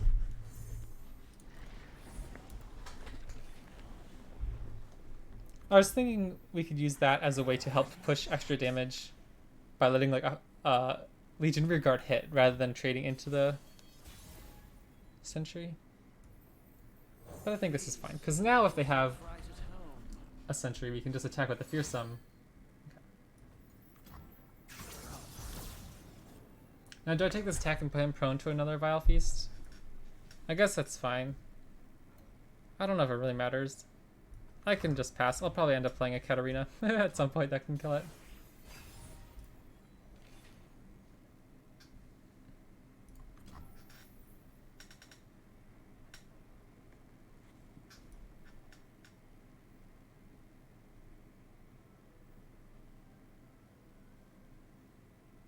I don't know what to do here. I'm thinking play Katarina.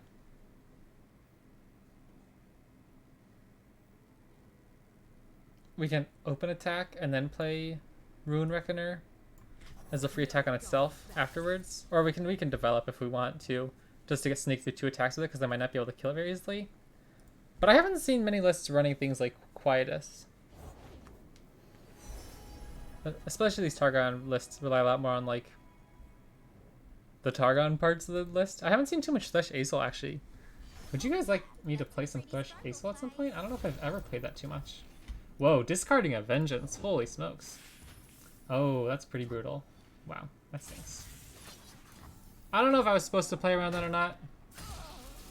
I don't feel like we had a really great play otherwise. Like, passing and saving all the play mana, I don't think accomplishes too much. But that was certainly one consideration. I don't know. I feel like there's so many things we're running into by playing Katarina last turn. It's more of a, I have to do something if we're going to progress their game plan. And they just happen to have a really nice option for it. Okay, ready. Hold still. This is decent though. We get rid of 2 of the chump blockers. Again, another Vile Feast really slows us down. But now we're at the point where we can start playing Katarina and rallying with her pretty effectively. Are they just invoking? Oh, okay.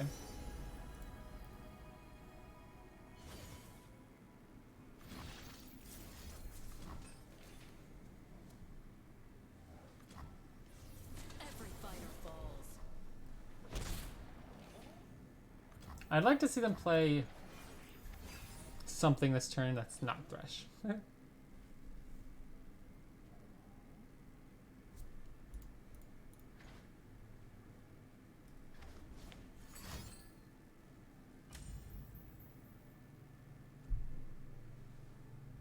Okay. I'm gonna let that resolve. I don't think pushing 3 damage with Fervor there matters as much as getting our 2 units on board. Their deck seems wildly good at All those who journey find what they seek. stopping aggro. Bloodshed begins. Vile Feasts, Withering Mists. And we know they obviously play Vengeances.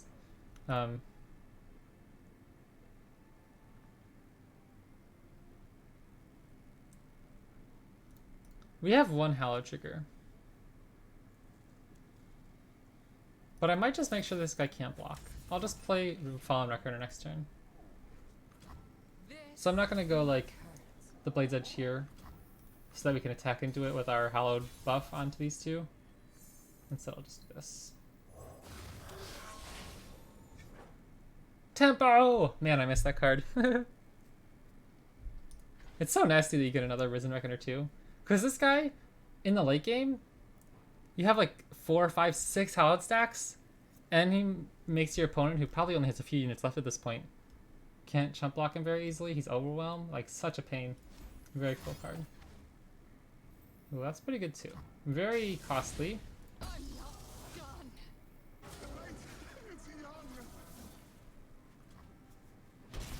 We're saving this stun probably for an attack turn when they have Thresh threatening one of our champions. Ooh. That's just 6 health, so we can't flock him. But if they have like a... Whoa. That's... a lot. My goodness, what is all this? The midnight revel, and so we begin. I'm tempted to... But I don't think that's right. Let's see. We can go... Sentry... just for 3 damage. Is that any good? How much damage are we pushing next turn? 1, 2, 3, 4, 5, 6, 7, 8, 9, 10. Plus fervor. I'll pass and see what we draw.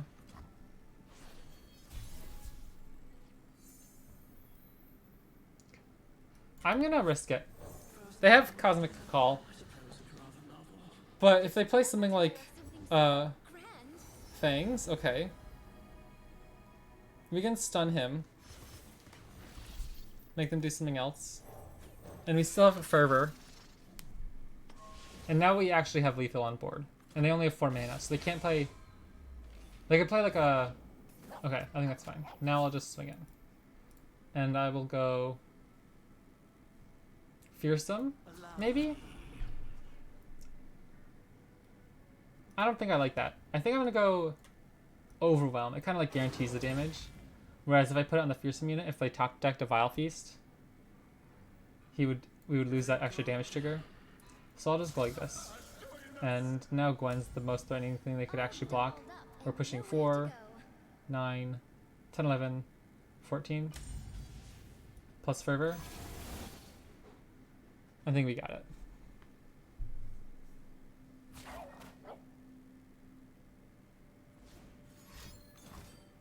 Okay.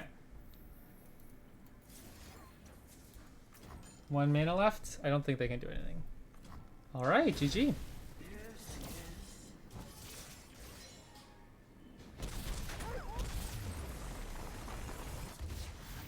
Not bad. Alright, let's sneak in one more. Been a joy. Man, I'm really regretting not playing Eternal when it first came out. I just didn't play LOR all that much at all that month. Or 2, however long it was. So I was reset to Bronze and Jeepers. Like, it's gonna be forever to get back to Masters. It's kind of fun though. It makes me less stressed about playing good or bad decks. Like when I'm in like Diamond 1 and I'm really close to Masters, I definitely get more stressed about making sure I play actually good unit or good decks. Zerath Azir. I feel like Katarina's just always a keep. She's just a good card. Just beat all the Bronzies, yeah.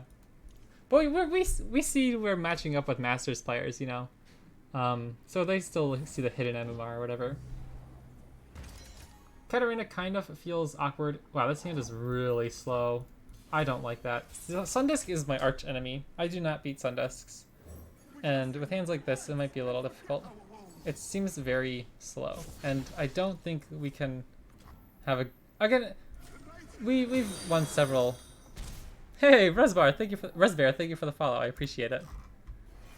I like being aggressive against Sundisk. I don't like them getting their Endless Devouts set up or their champions and everything. Oops. Oh, I'm such an idiot. I'm such an idiot. I'm such an idiot. I'm such an... I literally didn't even... Okay, okay. I'm so embarrassed. I'm so embarrassed. I'm so embarrassed. I literally didn't even think of the rolling stance. I was so busy chatting. Oh well, what can you do? Actually, I think I'm supposed to let this go.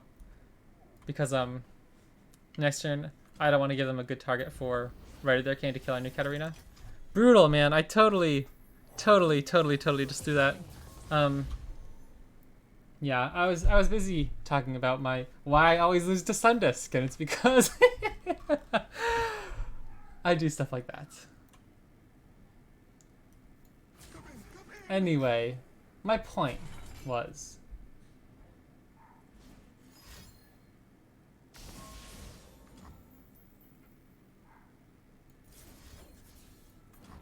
I really struggle against Sundisk with decks like this. If we don't have aggressive curves when they get everything set up and they have the Rite of Arcanes going. But then we do have very good late game in this deck, so maybe it's not the worst thing in the world.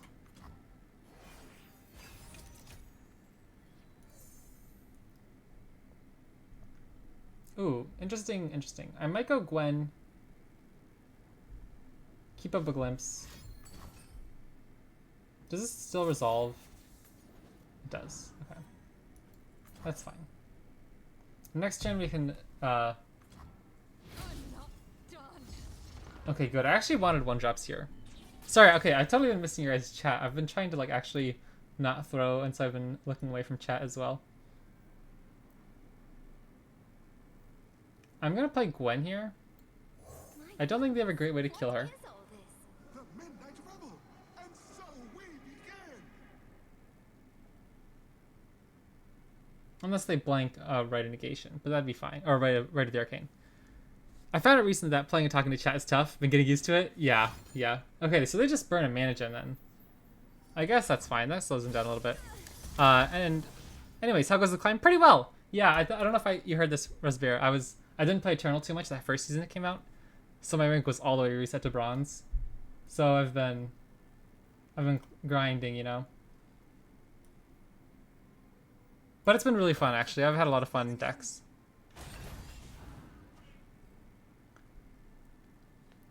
I didn't realize that was Sundisk. Oh, yeah, I think it's pretty cool skin, too. Is this from the Corrupted skin line?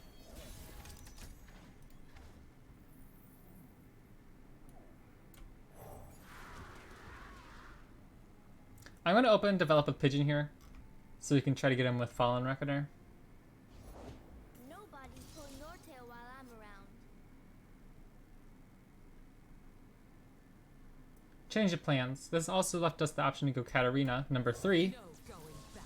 and go Blade's Edge Flock on this, and then they don't have a great defense at all here. And finally, we'll get to keep Katarina alive. It's just an But yeah, Raspberry, you say you're getting used to talking to chat. That makes me think you're a streamer. I'll have to check it out sometime. There's a pack of chips on my dad's table. You think I should take it? I don't know. I know my dad wouldn't care. But if you're worried about his unrelenting wrath for taking his bag of potato chips, maybe you shouldn't. But if it was my dad, I would take him. I maybe wouldn't eat all of them because I'd want to be considerate and say, hey, Pops, I hope you don't mind. I had some of your chips, but I made sure to leave you enough for your own enjoyable snack time. Now, like, Fallen Reckoner plus Eternal Lancers should let us close out the game. We're looking pretty alright. And the fact that Rackbay Shepherd is triggering down the Sundisk is, I think, okay for us if they can't turbo it really quick, because that means they're not getting the hibernating rock bear as quickly, which would be a little troublesome for our teensy tiny units. I wonder if there's a Western equivalent of slanty. It's like chips in the shape of a penne pasta. Interesting. I don't know if I know about that.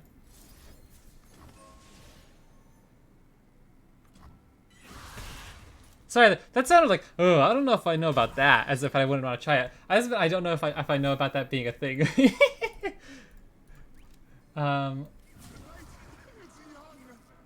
This looks pretty good.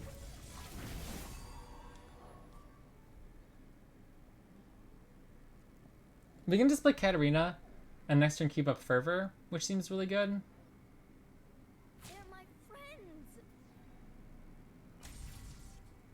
Fervor and Blade's Edge, obviously. Let them Or we could go They're my one of these two and just have our nasty open attack the following turn and still threaten Katarina whenever for a rally. But like the rally next turn should be good enough, right? I think so. Because there's still a mana gem behind now because of the Right of the Arcane. Ooh, that's a good draw too. Maybe it doesn't do much here. I will rip the power from the desert. I think we can just go Katarina because it's going to force them to block with Zera.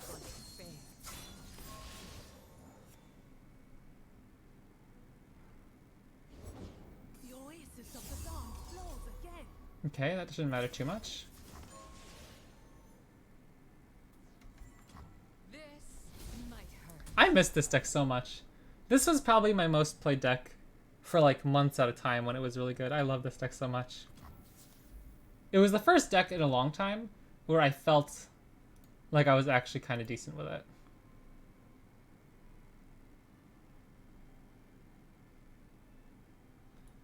If I go like this, If they chump block over here, we still keep it alive. And if they block either of these two with Xerath, Katarina Blade's Edge plus Valfi should be able to finish it off.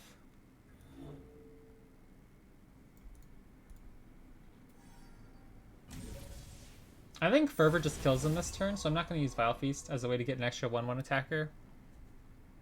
You disrupt our peace. I will unmake you.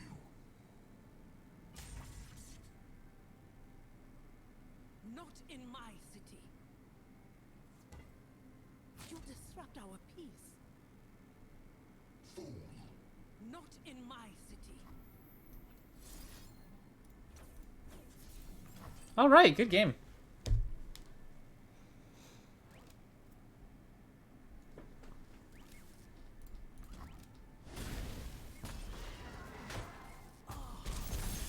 Katarina is such a good card. My goodness. I miss that so much. I feel kind of bad for our opponent because we threw so hard on that first turn. Like turn 3 was it when he slammed Katarina into the Roiling Sands? Definitely didn't deserve to win that. But hey, we beat Sundusk, and that's not something I get to say very often. I feel like I really struggle. Anyways, that's gonna be it for today. But I thought both those decks were a lot of fun. Gwen Kalista, the Demacia deck, fun. Yeah, I liked it. I still think Gwen Katarina is the way to go. Gwen Kalista's performing way better. But so maybe it's just because I'm so much more comfortable with this deck. But I felt like we had so many more decisions to make with this deck and interaction. And I just enjoy the cards more. So I might actually start playing this a little bit more to see how it performs under more testing, because I really enjoyed that. Other decks that I've seen are doing pretty well. Lux Jace, I think, is doing alright. And that's about it. I was looking for like Misfortune Quinn's Scouts, but that's not a thing at the moment. Draven Samira Scion has been almost a 60% win rate too. So that's not bad. Samira Zoe's doing alright. Alright, as in like 55%, still doing really well. I'm sure a lot of decks will be inflated with the win rate because it's just so early after the patch that they're gonna like lurk on all the, or prey on all the weak decks that people are experimenting with.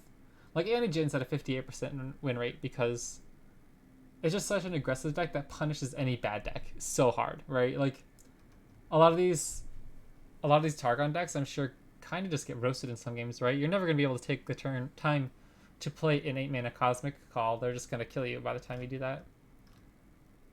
But I got roasted by Akshan Fizz. That's what the one deck was. They played the Rune Runner plus Papercraft Dragon combo. I hadn't seen that in so long. You got a samosa? Nice. Alright, well I hope you guys enjoyed. I had a lot of fun. This was a really good stream. I'll check the win rate because I never keep track anymore while I'm playing. But I think we did alright with both. And then I have work the next 2 days, but I'll hopefully be able to stream at night. I'll